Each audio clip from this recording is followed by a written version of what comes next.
Okay, guys, I'm here for the final part of the WWE2K18 confirmation list. This is the final week of the WWE2K18 roster reveal.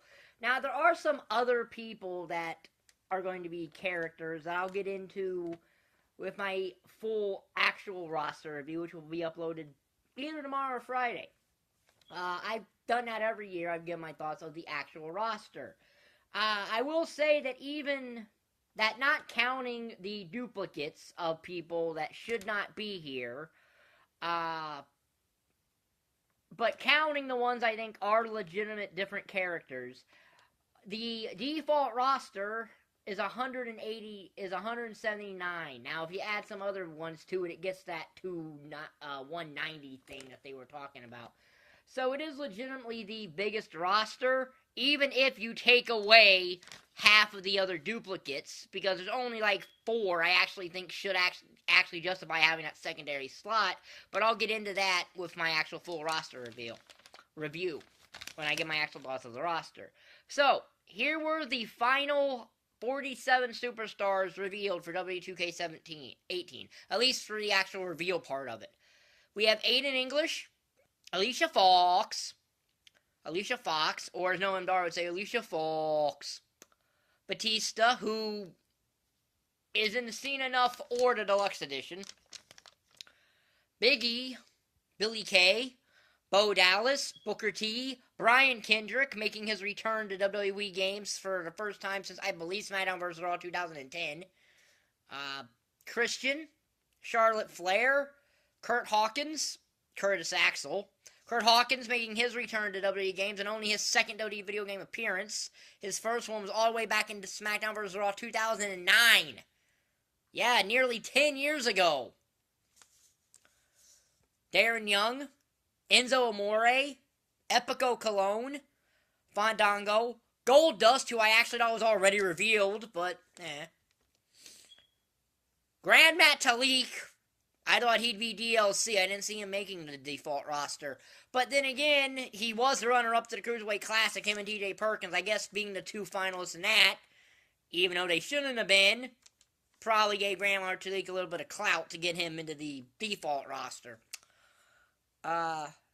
Heath Slater, Gentleman Jack Gallagher, with his umbrella, Sir William III, Jake the Snake Roberts, JBL, who isn't even on SmackDown anymore as he stepped down from color commentating, Cassius Ohno, who I definitely didn't see making the main roster of this game, Kofi Kingston, No Way Jose, Noam Dar, Peyton Royce, so you have the iconic duo in 2K18, Primo Cologne, R-Truth, Rich Swann, Rhino, hopefully they've actually given him a new gore instead of the one that's been in the games for ages now. Rob Van Dam, who of course is with the Scene Enough edition or the Deluxe edition. Shane McMahon, Shawn Michaels, Stephanie McMahon, Stone Cold Steve Austin, Sting, who I'm sure is going to have four different slots. Who knows? Psycho Sid, Tatanka, Tatsumi Fujinami, Titus O'Neil, Trish Stratus, Tyler Breeze, Typhoon, Tyson Kidd, the Ultimate Warrior, and Xavier Woods. So there's the 47 new names. Now, what this means, there's a few interesting situations I discovered. Unless he's announced, not through an actual reveal, Brian Pillman is apparently gone. Arn Anderson's apparently gone, which makes me wonder what the heck anyone can do with Larry Zbyszko by himself. Even if you do use legends, what are you going to do with Larry Zbyszko by himself? Him and Arn Anderson at least were an interesting team, and you could do more stuff with that. At least I could. Andrade Almas probably will be stuck at DLC, despite the fact that 4 people who debuted either right after him or he predates in NXT are all on disc. That being No Way Jose, TM61, and Roderick Strong.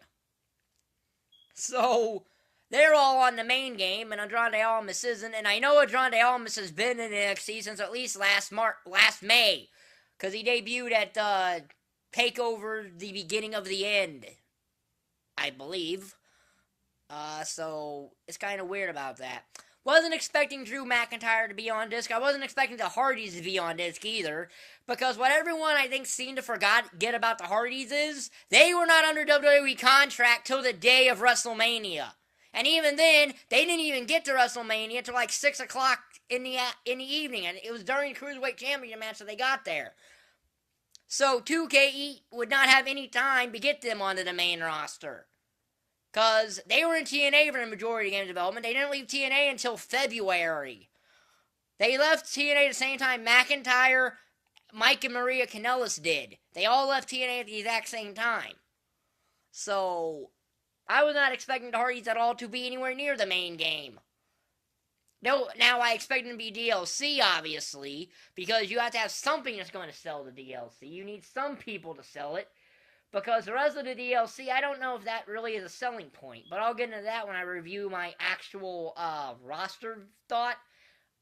When I give you my DLC thought. Because I have some ideas on what they might do for DLC. And then also when we find out about the DLC, I'll do a video about that. So yeah. If this video will be in the W2K18 playlist. Or confirmation list playlist. If you... Again, my roster thought or review will be up tomorrow or Friday, one of the two. So if you like this video, like button down there, subscribe button down there, and thank you for watching. Bye.